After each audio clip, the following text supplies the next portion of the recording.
She reduced her stepdaughter to nothing, treated her like trash, and in the end, without knowing, she sold her out to royalty. Continue watching. Every part of this story will touch your heart. Lola lived in a small mud house with her mother, her stepmother Beatrice, and Beatrice's two daughters. Life was not easy, but Lola was happy because her mother was always there with her. Her father had died many years ago, so it was only her and her mother until sickness came. One day, her mother was lying weak on the hospital bed.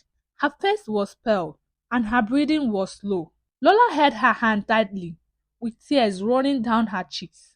Mama, will you be well again? She asked with a trembling voice.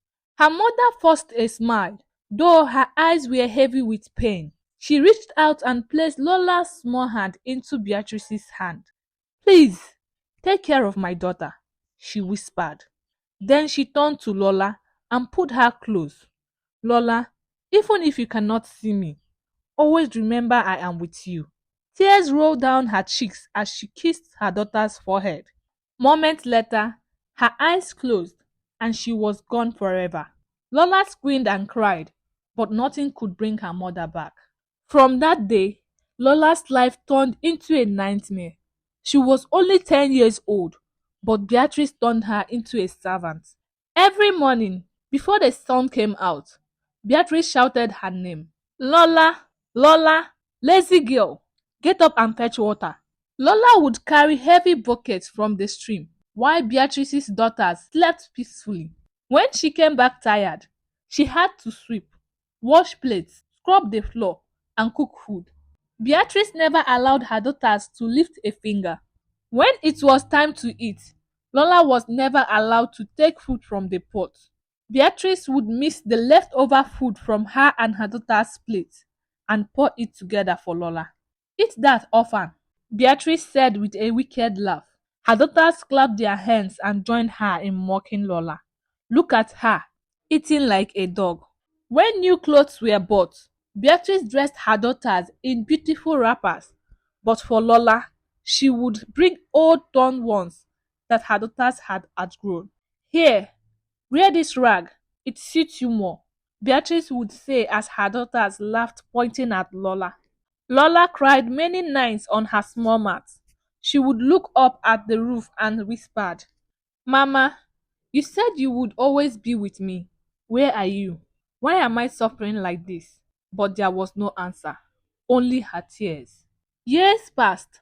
Lola grew into a beautiful woman, though she had no fine clothes or perfume like Beatrice's daughters. One day, the king announced that his son, the prince, would choose a wife. Every maiden was invited to dance, and whoever the prince picked would become queen. When Lola heard this, her heart was full of joy. Maybe this was her chance to leave the pen behind. As she did her chores, she practiced her dance step quietly, spinning and smiling. Beatrice noticed her and shouted, Look at you. Do you think a girl like you will ever be chosen? You are nothing but a slave. Her daughters laughed loudly. Yes, so the prince will faint when he sees your rags. They mocked Lola while pressing their phones and painting their nails. The day of the festival came. Beatrice dressed her daughters in their best outfits, gave them jewelries, and sprayed them with perfume. But she locked Lola inside the hut and tied the key to her wrapper. You will never step a foot near the palace, she said with hate in her eyes before leaving. Lola cried bitterly, banging on the door, but no one heard her. She felt her only hope disappearing into the air. When Beatrice's daughters returned from the ceremony, none of them was chosen. Beatrice screamed at them in anger. Useless girls, you have disgraced me. One morning, a blind man with torn clothes and a stick came to Beatrice's house. I'm looking for a wife, he said. Beatrice looked him up and down in disgust. My daughters will never marry a beggar like you, she said. Then she turned and dragged Lola out. But this one, take her. She is good for nothing anyway. Her two daughters laughed as Beatrice pushed Lola forward. Go with your blind husband, they shouted. At first, Lola cried, but then she thought, it is better to help a blind man than to keep suffering here. She followed him quietly. When they stepped outside the gate, Lola's eyes widened. A shiny black car was waiting for them. She stood still, confused. How can a blind beggar have such a car? She thought, but she didn't say a word. The driver opened the back door, and both of them entered. The car moved smooth and fast, passing through villages, then towns, and finally the city. Inside the car, there was silence. Mr. Anthony said nothing, and Lola sat quietly, her mind filled with questions. After a long drive, the car turned into a wide street lined with tall trees. Soon, heavy golden gates opened, and what Lola saw made her jaw drop. Before her eyes was a mansion so big it looked like a palace. The walls shone white, flowers lined the walkway, fountains spread water higher into the air, and servants in neat uniform rushed about, carrying baskets and trimming the gardens. Lola's heart began to race. She turned to the man behind her, her voice shaking. Where, where is this place? The man smiled gently. Home. She stared at him, unable to speak. He removed his dark glasses and looked straight into her eyes. For the first time, she realized he was not blind at all. I am not Paul, Lola, he said softly. I am Anthony. I disguised myself because I was searching for true love, not someone who would want me for money. And you, out of everyone, have shown me the heart I was looking for.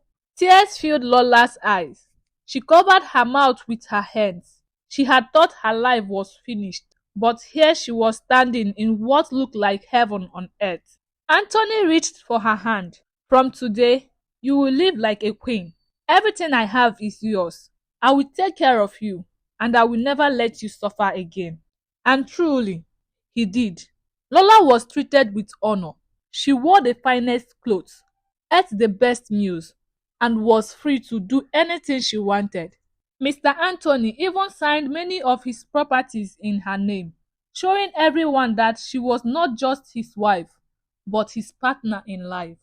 At night, when Lola lay on the soft bed, she would cry tears of joy. Mama, she whispered, you told me even if I can't see you, you would always be with me.